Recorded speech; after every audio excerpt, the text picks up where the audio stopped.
Bueno, César, ¿cómo estás? Buenos días. Ante todo, muchas gracias por aceptar la invitación, de poder conversar con la SPA, de dar a conocer un poquito más de detalles sobre la propuesta en el tema ambiental de Peruanos por el Cambio.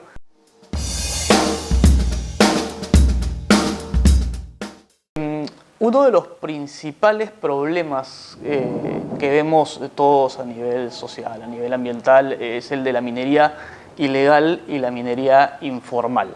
Concretamente, en el tema de la minería ilegal, se han descubierto ya campamentos mineros en un área natural protegida emblemática como es Tambopata. ¿Cómo solucionar este problema? ¿Qué se puede hacer, por ejemplo, en Tambopata? ¿Y qué se puede hacer para atacar el tema de la minería ilegal que tanto daño está causando? Nuestra propuesta va hacia el tema del programa Oro Limpio y puntualmente a lo que señalas, el tema de la minería dentro de las áreas protegidas es una minería ilegal, está prohibida. Entonces, desde nuestra propuesta, ahí no hay posibilidad de negociación, no hay posibilidad de formalización, por tanto, lo único que quepa es la interdicción. Y ahí no se va a negociar. Y cuando hablamos de interdicción, quien tiene la voz cantante es el Ejecutivo, a través del Ministerio de Defensa y el Ministerio del Interior, quien es responsable de la persecución de esta actividad ilegal conjuntamente con la Fiscalía y la DICAPI, ¿no? Entonces, pero en general, ¿cómo abordamos la minería ilegal? Desde 4 enfoques. Una, la interdicción a lo ilegal, eso no hay negociación. El segundo eje es el tema de formalización. Pero ¿cómo formalizamos? Con regiones sin recursos, con corrupción, falta de personal, que no es posible hacerla tal cual está en este momento, ¿no? Entonces, para ahí planteamos un proceso de acompañamiento, no solamente del Ministerio de Energía y Minas, sino desde la creación del Ministerio de Acompañamiento a las regiones que permitan hacer viable este proceso de formalización con recursos, asistencia técnica, tecnologías limpias, cosas que están pendientes aún, ¿no? El tercer tema es reconversión, pero cuando digo reconversión no necesariamente es extraer al minero de su actividad que conoce y llevarlo a hacer otra actividad distinta, sino generar clústeres o cadenas de valor donde aquellos que no alcancen a la formalización puedan pasar a transformar este mineral y a poder exportarlo de manera refinada o con características peculiares. Y el cuarto tema es cuando hablamos, por ejemplo, de narcotráfico. Hablamos de un plan alternativo de desarrollo al narcotráfico, pero las cifras nos dicen que ya la minería ilegal ha superado los montos del narcotráfico. ¿Y por qué no empezar o pensar en un proceso alternativo de desarrollo para el tema de minería? Hablamos de 150.000 hectáreas deforestadas en Madre de Dios, lo que es muchísimo, y estamos hablando de tema de cambio climático. Entonces, ahí tenemos una opción para generar actividades económicas sostenibles vinculadas a la reforestación, al tema de bosque en pie, ¿no? Entonces, darle valor. Y esas iniciativas se conjugan en nuestro programa de Oro Limpio, que nos va a permitir incluso acceder a mercados certificados y hay experiencias.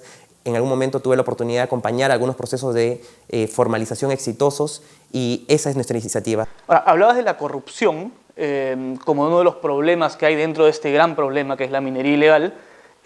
Y no es un secreto, por ejemplo, que cuando va a haber una intervención policial, una interdicción, una acción, digamos, de las autoridades, los mineros ya están advertidos, los mineros ilegales están advertidos 2 o 3 días antes de que esto va a pasar. Obviamente la repercusión o el resultado es mucho menor, no es el que se espera. ¿Cómo combatir esta parte del problema? Claro que sí, bueno, eso es perfectamente conocido, es más, incluso esconden las maquinarias valiosas, dejan motores sin valor para que sean dinamitados o interdictados, ¿no?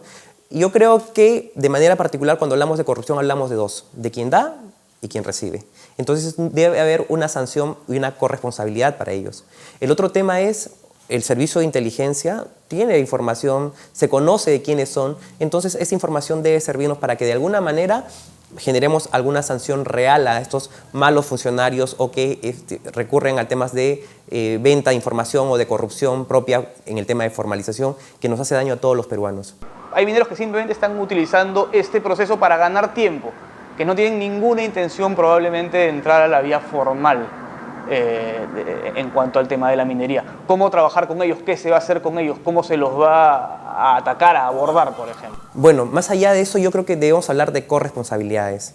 Y no solamente es responsable el minero, sino también el Estado que tiene que dar, o el gobierno, las herramientas para que suceda. ¿Hay que replantear la formalización entonces? Yo creo que hay normas que nos ayudan. Hay que tener precisiones puntuales en torno a algunas normas, pero más allá de seguir emitiendo normas, la pequeña y la artesanal está sobreregulada, hay demasiadas normas, entonces hay que emprender procesos eficientes y reales como es el tema de acompañar a las regiones. El proceso de formalización terminó el 2014 y se le denominó nuevamente proceso de saneamiento minero. Ese proceso de saneamiento minero, que en concreto debiera darme la idea de que ya terminaron todos y todos están bien, cumpliendo las reglas y normas, termina este año, es decir, a cambio de gobierno.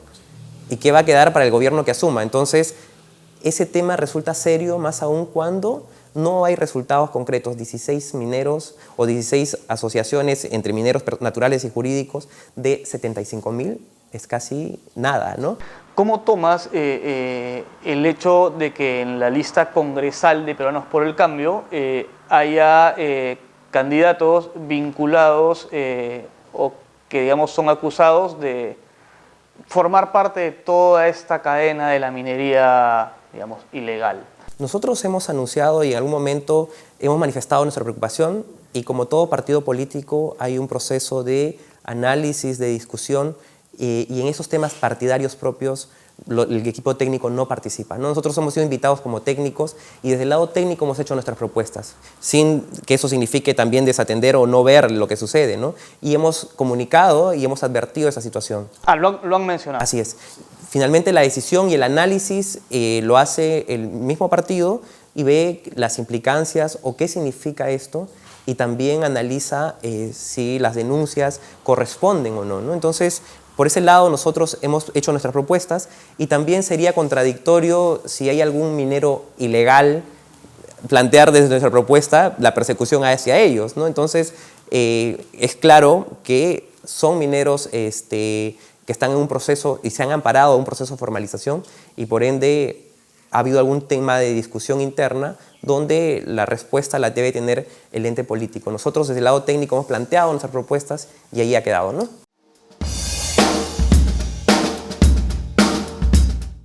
En el plan de gobierno de Peruanos por el Cambio se habla de fortalecer al Ministerio del Ambiente.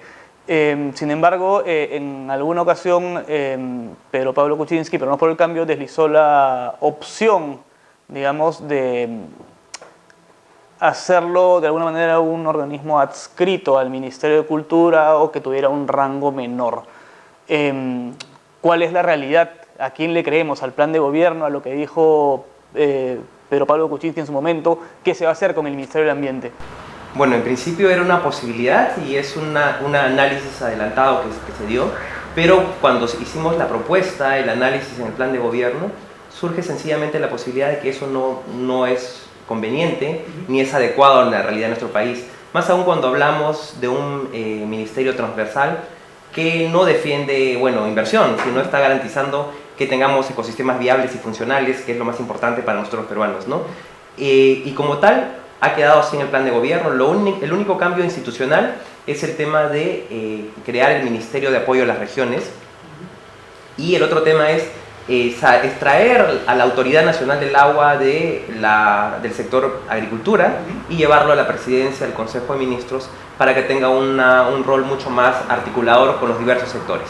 Esos son los únicos cambios estructurales desde el Ejecutivo que se plantea. ¿Cómo se va a manejar el tema del OEFA? Bueno, la ley que dio este gobierno, la 30230, limita su capacidad de emisión de sanción y prioriza sencillamente el tema de recomendación. Pero más allá de ver una autoridad persecutora, que tampoco es lo adecuado, es ver también una entidad que promueva y incentive las buenas prácticas, ¿no? En ese contexto, por ejemplo, si hablamos de las direcciones, es Dirección de Fiscalización, Sanción e Incentivos. ¿Y dónde está el tema de incentivos, de generar incentivos? El mismo marco normativo promueve y pide o señala el desarrollar incentivos a aquellas empresas que estén haciendo buenas prácticas. Entonces, no solamente ir con el garrote y perseguir al mal, ¿no? Sino también emprender, pero si regresamos un poquito más atrás, el caso de Petroperú, ¿no? Te iba a preguntar justo de Petroperú. Sí. Miren, se evitó el tema diciendo que con recomendaciones iban a solucionar ese tema. No hay una corresponsabilidad porque si se vio que se estaba incumpliendo, ¿por qué no se paralizaron las obras? Sé que esto significan muchísimos millones, pero ahora también se nos dice que van a imponerle 15.000 UITs que suman muchísimos millones de soles. ¿Esto va a ser cobrable? Mientras tanto, la gente está siendo contaminada y afectada en su vida. que es el derecho fundamental de todos nosotros, ¿no?